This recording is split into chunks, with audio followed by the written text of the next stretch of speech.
Assalamualaikum warahmatullahi wabarakatuh. Perkenalkan, nama saya Tia Widiawati dari NIM 105, Prodi Pendidikan Guru Sekolah Dasar.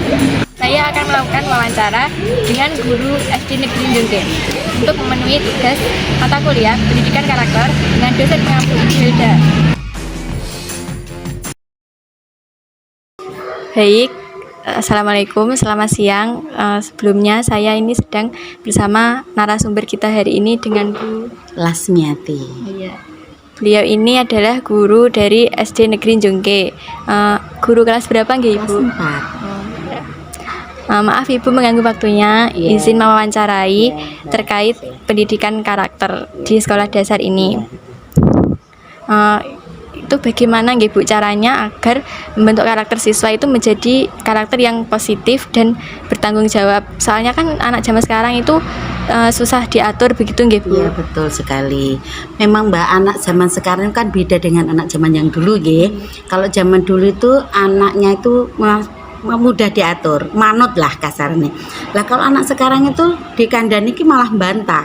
Tapi sebagai guru kita harus memberikan teladan-teladan yang positif. Jadi sebagai guru kita harus bisa menjadi teladan yang baik, mengajarkan nilai-nilai moral yang sesuai dengan Pancasila dan Undang-Undang Dasar begitu.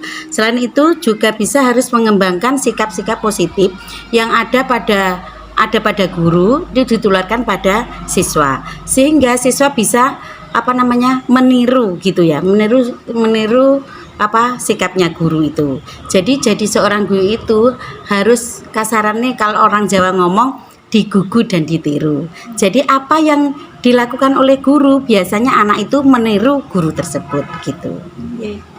Dengan digugu dan ditiru maka murid akan dengan sendirinya menirunya begitu nggih Bu. Kemudian peran sekolah itu apa juga membantu untuk membentuk nilai moral itu dan seperti apa nggih Bu itu? Kalau menurut saya memang peran sekolah itu sangat penting karena di sini adalah mengajar dan mendidik mengajar dan mendidik suatu siswa, apalagi di SD. Jadi SD itu adalah suatu pondasi. Kalau kita bangun rumah, SD itu adalah pondasi untuk mendidik dan mengajar anak. Kalau mengajar itu mudah Mbak, tapi yang susah itu mendidik. Karena mendidik itu adalah membuat karakter seseorang. Nah, jadi sedangkan karakter anak itu kan nggak sama.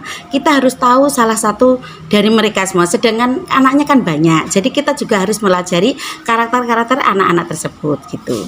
Jadi sekolah sangat penting karena di sini akademinya kan di sekolah.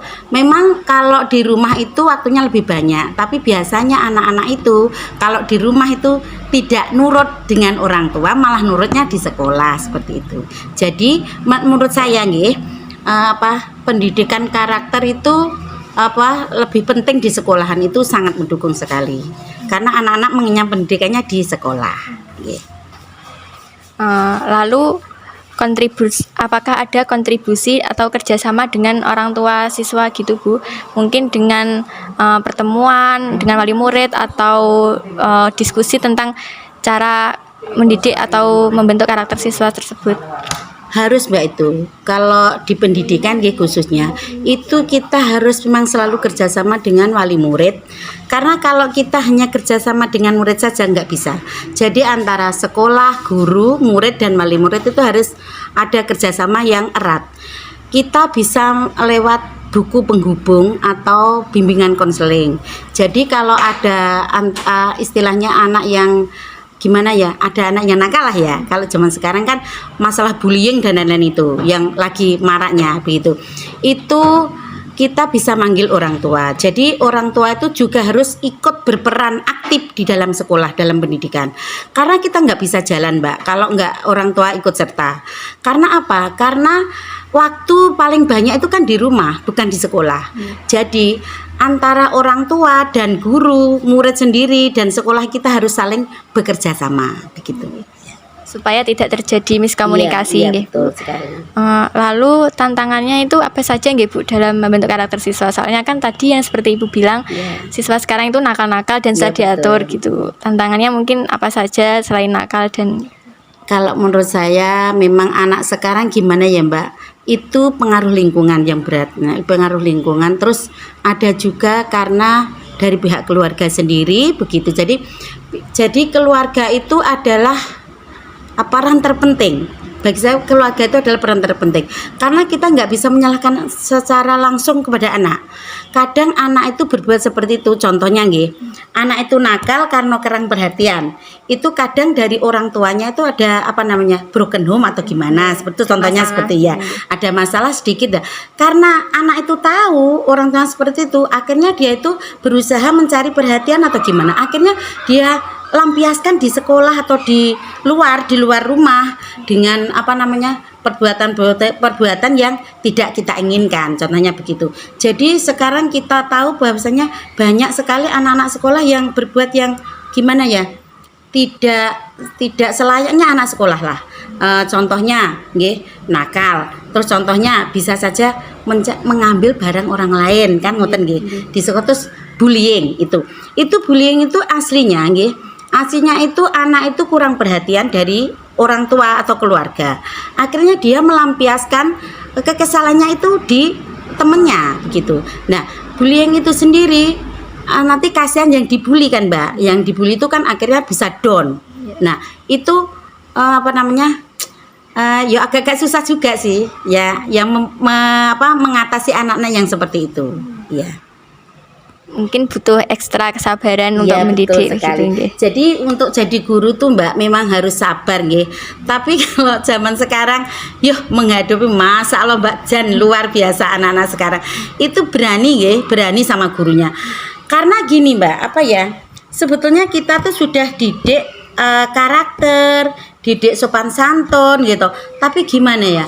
Anak itu kok sekarang itu beda dengan anak yang dulu. Karena anak yang dulu itu dikasih tahu itu menurut. Kalau sekarang enggak. Itu apa karena pengaruh internet atau gimana juga itu. Memang sebetulnya internet itu bagus juga nggih. Kita pakai pakai HP, itu boleh-boleh saja. Tapi kan ya kita sebagai orang tua atau guru tetap ngontrol. Jadi kalau di sekolah kita di sini kalau ada pakai HP nggih, kan kita juga online ulangan juga online sekarang. Tapi kalau waktu istirahat HP juga harus dikumpulkan di kantor. Karena apa? Karena nanti bisa disalahgunakan Mbak, seperti itu nggih. Jadi anak SD aja sekarang udah pinter-pinter, kalah karo gurune malah nggak bisa. Gitu ya. Lalu bagaimana ya solusinya untuk mengatasi kenakalan tersebut? Selain menasehati atau mungkin ada program-program tersendiri seperti kajian atau mungkin program untuk membentuk karakter siswa tersebut. Ya, terima kasih. Gini Mbak, kalau di SD kita ini, kita setiap hari Jumat itu ada tausiah. Ya, tausiah ya biasanya dari Bapak Kepala Sekolah gitu. Terus kita juga kalau pas waktu kegiatan keagamaan, kita juga setiap hari itu kita pembiasaan Mbak. Jadi untuk menanamkan karakter itu tidak dengan pendidikan melalui pendidikan moral saja ya, jadi pendidikan agama juga. Jadi kita ketatkan seperti itu karena semuanya itu kan ada kaitannya Mbak. Jadi kalau kita nggak bekerja sama dengan lingkungan, dengan kita tidak bisa, maksudnya susah gitu loh. Jadi melalui agama, melalui pendidikan moral, berkarakter, itu kita yang tanamkan sampai sekarang. Itu berarti saling berkaitan dan bekerja sama gitu nggih Bu. Mungkin sudah cukup ya untuk wawancara hari ini. Luar biasa sekali jawaban dari Bu Lasmiati nggih. Ya, saya sebisanya Mbak. Bu. Kalau menurut saya nggih, kita itu untuk ke internet, untuk ke kemajuan zaman itu memang harus ya toh. Tapi juga harus diketatkan juga karena kita kan orang Indonesia, orang Timur. Jadi kita tidak boleh meninggalkan adatnya orang Timur. Jadi sopan santun, bertutur kata yang baik seperti itu. Itu kan adatnya orang Timur. Kita nggak bisa ke barat-baratan. Jadi kalau ke barat-baratan oke lah kita ke ipteknya ya. Teknologinya bagus ya, tapi kalau ke adatnya, ke sopannya, ke karakternya kita tetap mengacu pada orang Indonesia asli. Jadi orang Timur ya punya adat orang Timur gitu. Karena adat orang Timur itu memang sangat bagus nggih Ibu. Ya, menurut saya begitu. Cara berpakaian dan lain sebagainya itu. Baik, mungkin terima kasih atas waktunya Ibu, Iya. maaf mengganggu. Nggak apa-apa, sama-sama. Semoga bermanfaat ya. Terima kasih Bu sudah membantu Sama-sama. saya untuk memenuhi tugas pendidikan karakter ini.